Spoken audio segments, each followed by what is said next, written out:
চকুপানী আৰু দেউতাৰ কপালৰ ঘাম কোন দেশৰ মাটিত ধৰি পৰে।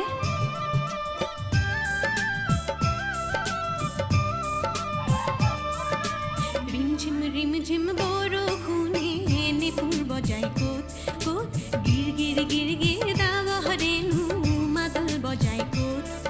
এই অসম দেশত এহ মাই হাং বা